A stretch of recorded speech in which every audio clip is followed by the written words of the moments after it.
పాటే గాయత్రి జీవితంలో పాడే చివరి పాట అవుతుంది.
ముసుక్కుని పండుకోబోతోంది. తన్ని కాపాడండి.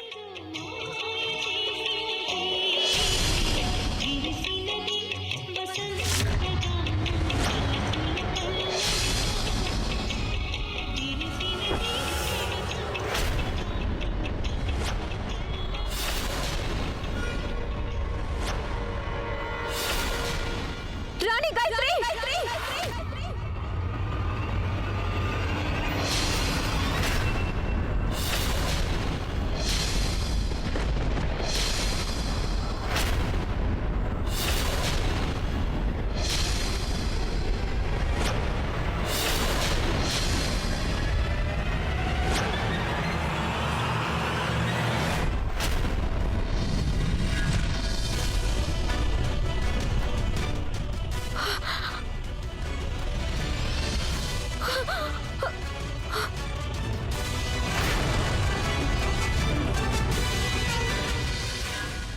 స్వర్ణలేఖ గాయత్రిని కాపాడటం మాత్రమే నువ్వు చూస్తున్నావు. రాణా గారు గాయత్రిని కాపాడటం లేదని గమనించు.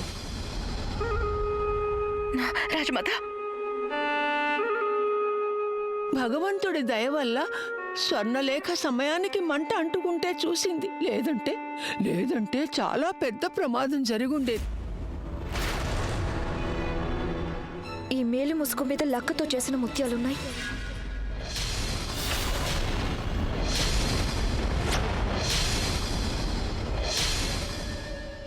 చూడండి గాయత్రి, ఇది ప్రమాదం కాదు, హత్యాయత్నం.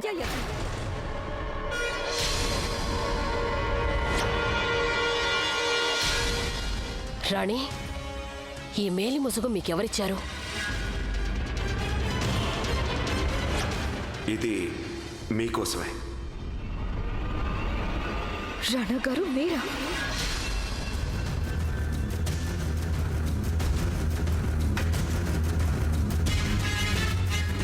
మీరు గాయత్రికి ఇంత ద్రోహం ఎలా చేయగలరు? మేము చూసాం. మీరే కదా గాయత్రికి మేలి ముసుగు కప్పారు. గాయత్రికి నిప్పంటుకోవడం చూసి కూడా మెదలకుండా నిల్చున్నారు. మా అన్నయ్య రాణా ఇలా ఎన్నడూ లేరు. ఆయన ప్రేమ ఇంత బలహీనమైనది కాదు. మీరు మీ గాయత్రి చనిపోవడం చూసి భరించలేరు.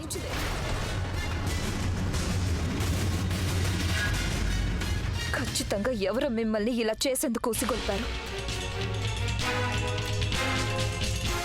చూడండి రాణా గారు, రాజేశ్వరి స్వయంగా మీ చేతులతోనే మీ ప్రేమకు సమాధి కట్టించేస్తుంది. నా చీరకు నిప్పంటుకున్నా రాణాగారు ఏమీ చేయలేదేంటి? ఇకనైనా కళ్ళు తెరవండి. ఆపండి స్వర్ణలేఖ. రాజేశ్వరికి వ్యతిరేకంగా మేము ఇంకొక మాట కూడా విందల్చుకోలేదు. కానీ రాజేశ్వరికి వ్యతిరేకంగా ఒక్క మాటను కూడా తట్టుకోలేకపోతున్నారు. రాణాగారు ఇప్పటికీ తన వశంలోనే ఉన్నారు.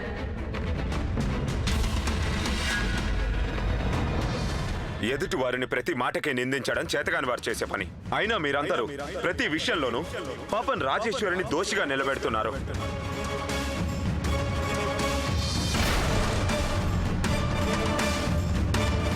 వీటి వల్ల తన మీద ఎలాంటి ప్రభావం పడుతుందో ఎప్పుడైనా ఒక్కరైనా ఆలోచించారా? ఏది ఏమైనప్పటికీ రాజేశ్వరి మాకు ధర్మపత్ని.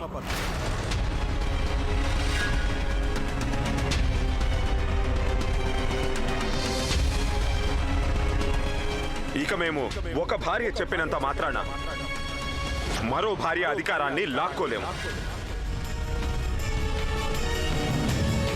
స్వర్ణలేఖ, ఎదుటివారి సంసారాన్ని చక్కబెట్టే ముందు మీ సంసారం గురించి ఆలోచించుకోండి.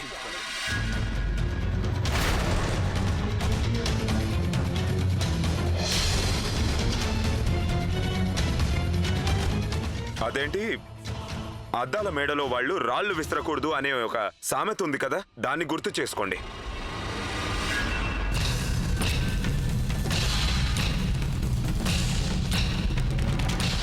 రాణాగారు, మీకు నా మీద కోపం వచ్చినా పర్వాలేదు, కానీ కనీసం నిండు సభలో మీ కుటుంబంలోని వ్యక్తుల మీద మీ కోపం చూపించకండి. రాణి గాయత్రి, మా గ్యారేజ్లో ఉన్న ఎర్రటి మోటార్ కార్ని మీరు చూసే ఉంటారు కదా, అది మాకు చాలా ఇష్టం కూడా. కానీ ఇప్పుడు మేము మరొక అందమైన మెరుగైన కార్ తీసుకున్నాం. ఎర్రటి కారు ఇప్పటికీ గ్యారేజ్లోనే ఉంది, కానీ కొత్తది వచ్చాక పాతది పాతగానే కనిపిస్తుంది కదా. మేమేం చెప్తున్నామో మీకు అర్థమైంది అనుకుంటాను.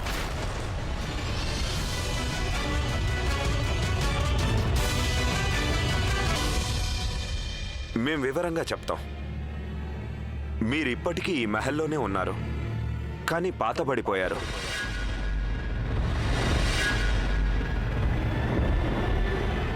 మేం మీ వెనక చాలా కాలం నడిచాం, కానీ ఇప్పుడు మాకు మార్గనిర్దేశం చేసేందుకు మా కొత్త రాణి రాజేశ్వరి ఉన్నారు.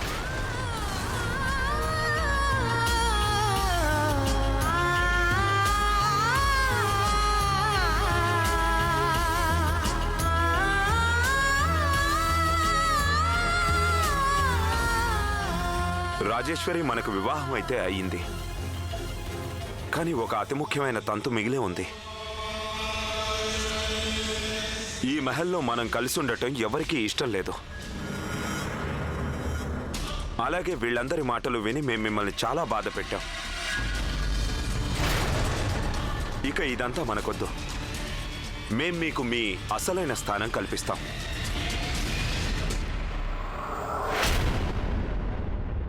మిమ్మల్ని ఎవరు అర్థం చేసుకున్నా చేసుకోకపోయినా మేం మిమ్మల్ని బాగా అర్థం చేసుకున్నాం.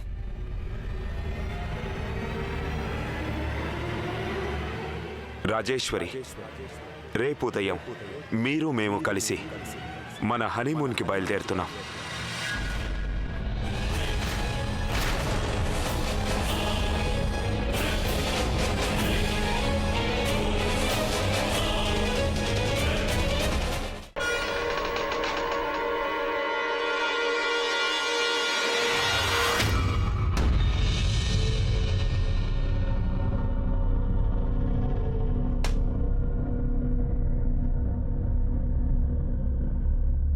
రాణి గారు, టీ సిద్ధంగా ఉంది. రాణాగారు ఎక్కడికి వెళ్ళారు?